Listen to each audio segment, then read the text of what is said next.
every citizenship by investment program available right now and in the near future. If you're considering getting a second passport, a second citizenship, and you may have tried citizenship by descent, you can use websites like Ancestry.com to check if you have any Italian or Polish ancestry. If you don't, and you want to get a second passport, these are all the options you have around the world. We're going to analyze each and every one of them, the prices, the requirements, should you go for it, and in which cases do I recommend each passport. Let's go from cheapest to most expensive. The cheapest option in the world right now is Vanuatu. Islands in the Pacific Ocean. It is around 130,000 US dollars.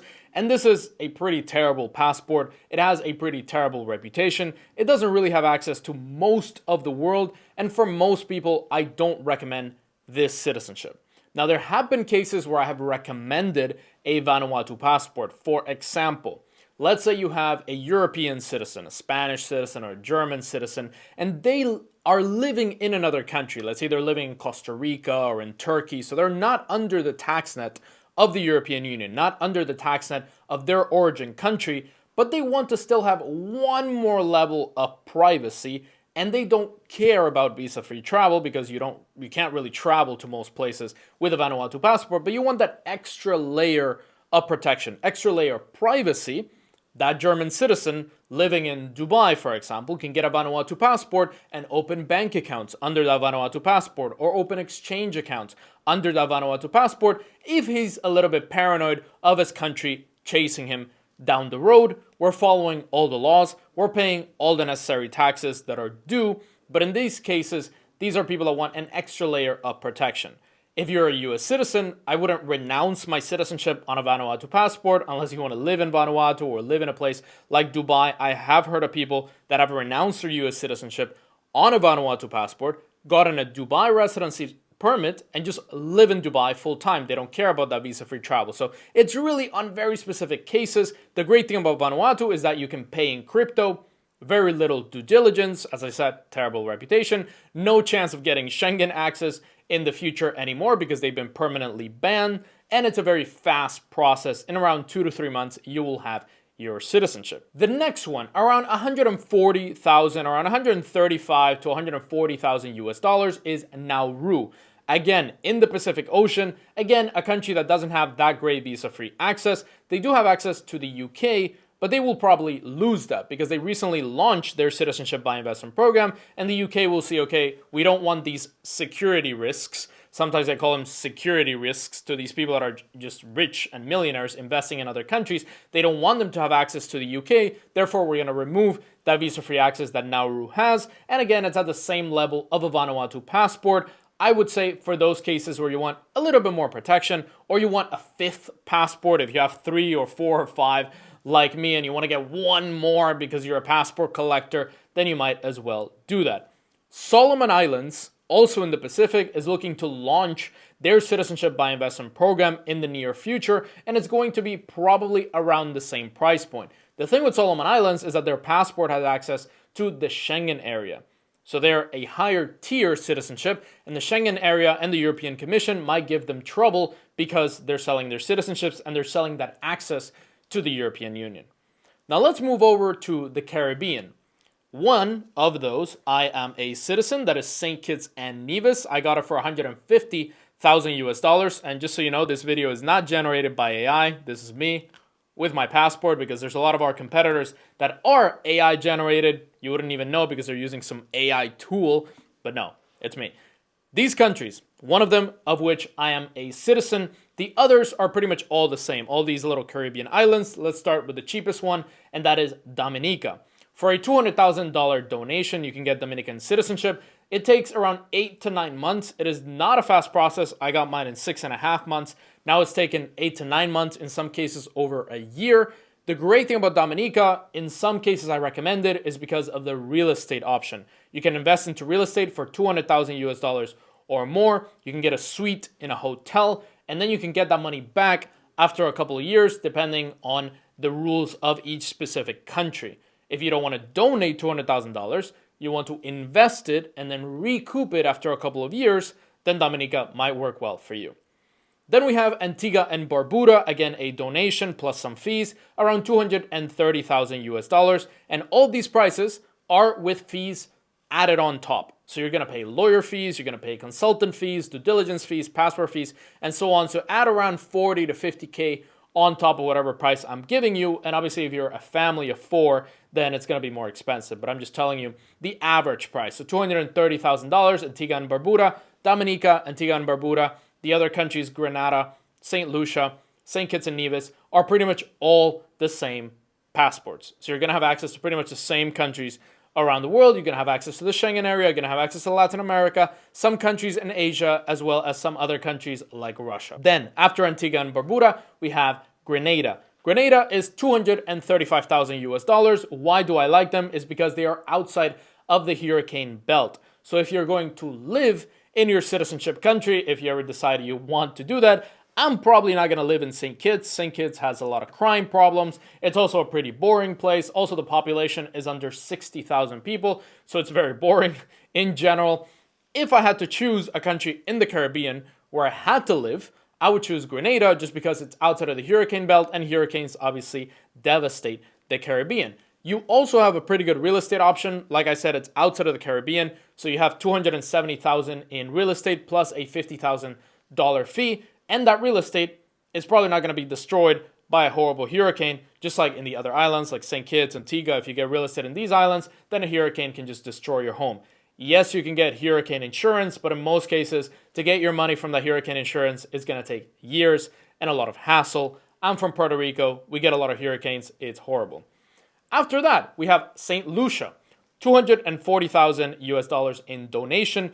They do have a pretty good bond program, so an investment into non-interest bearing government bonds with a value of 300,000 US dollars or more grants you the citizenship. You must hold these bonds for a minimum period of 5 years. But again, if you want to get that money back after a couple of years and you don't want to donate, and you want to get the same level passport as pretty much any other Caribbean program, you could do this 300,000 US dollar bond investment and then get your St. Lucia citizenship. It does take longer. St. Lucia passports are taking around 14 months to get, so don't expect to get one of these in 3 months or 6 months. A lot of people are advertising them and trying to sell you one of these passports for 3 months or 4 months. And also be very careful with all of these citizenships, because St. Kitts and Nevis recently sent a letter to one person who underpaid for their citizenship to either pay up or be rejected, and their passport would be revoked. Be careful with these offers, specifically in the Middle East. Places like Dubai,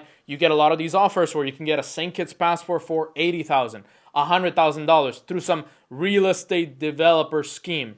It's not real. You are underpaying for the citizenship. Please make sure you talk to somebody that knows what they're doing. Don't just trust a random company.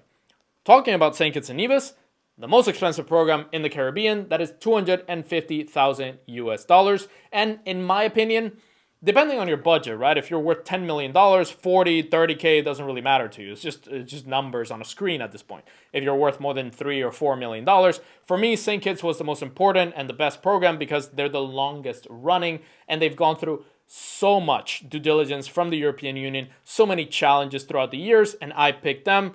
I would say I'm a bit biased because I picked St. Kitts and Nevis, but if you are, for example, looking to invest in a country instead of donating, then Dominica for 200,000 into real estate or St. Lucia 300,000 into bonds might be a much better option. Now let's go to Southeast Asia. We have a program that not many people are going to do, but that is Cambodia. Cambodia offers 2 routes. You have the donation route, 245,000 US dollars, and you have the investment route that is $305,000 into a government endorsed project. Now, this is not going to be a passport for most people. You have very limited access. You only have access to Southeast Asia and some countries like Iran, if you're interested in going to, or Ecuador, for example. It's going to be a hard life just being a Cambodian citizen. But if you want to invest in Cambodia, if you want to buy land in Cambodia, if you are from China, we have a lot of Chinese clients, and you want to get a second passport to potentially change your name to a more Western name or a name that is not connected to your Chinese name, or you just want to get one step up in your citizenship, let's say you're from a terrible country that has a terrible passport, and you want a little bit step up, Cambodia could work out pretty well, but for most people, they're not going to choose this. The next one, we're going through them in price increases, so Please bear with me because some of these are terrible. I wouldn't recommend them to anyone, but we're going by price increases, so I'll tell you all the options. The next one is Egypt. $300,000 into real estate. In my opinion, absolutely terrible idea. People are fleeing Egypt and going to Europe or to the United States, and I would not get an Egyptian passport under any circumstances. But if you want to buy real estate in Egypt because you're interested in that specific market for any reason, then $300,000 gets you an Egyptian passport, which my Egyptian friends, this is not me, I'm not criticizing Egypt, my Egyptian friends have said my passport is worth less than toilet paper. So if Egyptians don't even want their passport, then you have to be careful with getting one of these passports. But if you are interested in the region and you want to get this citizenship, that could work out pretty well. Then we have Turkey. $400,000 into real estate. Obviously, this is an extremely popular program. More than 40 to 50,000 people have gotten this citizenship in the last couple of years. It has gotten harder. There is more due diligence. There is more criminal checks. Overall, it's taking longer, more than a year to get this citizenship, but it's a pretty solid passport. It gives you access to a good chunk of the world. Obviously, you have Turkish Airlines. I have an American client who got Turkish citizenship because she loves Turkey. She travels through Turkey a lot, and she thought, okay, I'm multi-millionaire. I'm more than $20 million. I might as well buy a home in Antalya or an apartment in Istanbul that I can stay in when I transfer within Istanbul to other countries. That could work out pretty well, and you get that Turkish passport. And Turkey is also popular because they help you if you are a citizen and you're in a crisis situation or in a war zone. They tend to pick their citizens out and have very good diplomatic help around the world. After Turkey, we start jumping in prices to El Salvador, $1 million in USDT or Bitcoin, pretty much the same strength as a Caribbean passport, I would say. If they were the same price, I would obviously choose El Salvador because El Salvador now is safe. They've controlled the gangs. It's a beautiful place, has a lot of nature. It's obviously bigger. It's going to be much more connected to the rest of the world. Nayib Bukele is trying to make it a hub of the world, and obviously it's extremely crypto friendly. You can pay in BTC, you can pay in USDT, and also to add for crypto, if you're looking to buy a passport with crypto, the Caribbean, it's not really possible to pay with crypto, but you can show crypto as source of funds in countries like Antigua and Barbuda and Dominica. St. Kitts is a little bit more strict, but if you want to pay just straight up in crypto, then El Salvador might be a better option. Same visa-free travel, Schengen area, UK, countries in Latin America, and that also gives you faster access to other passports, for example, Mexico. Even if you weren't born in El Salvador, your parents are not Salvadorian, all these Latin American countries, or some of them, have treaties where if you become a citizen of one of these countries, like El Salvador, that gives you faster access to citizenship in another Latin American country. Similarly priced, but much better citizenship is Malta. Obviously, a European Union passport gives you access to all of the world. You can live in the European Union, you can go to the United States, visa-free, to Australia, visa-free, to wherever you want. And Malta is a pretty stable place. Not my favorite place to live in the world, but for 1.2 to 1.3 million US dollars in around 2 years, you can get this citizenship. There is a significant time required to spend in Malta during those 2 years. So don't think that you're just going to fly in for 3 days and get out. There's a lot of due diligence. I have clients that have gone through this program, and there is a lot of checks. They will find things from 10 years ago that you did. They will find some bank account that you opened 20 years ago and even forgot about it. They will find everything.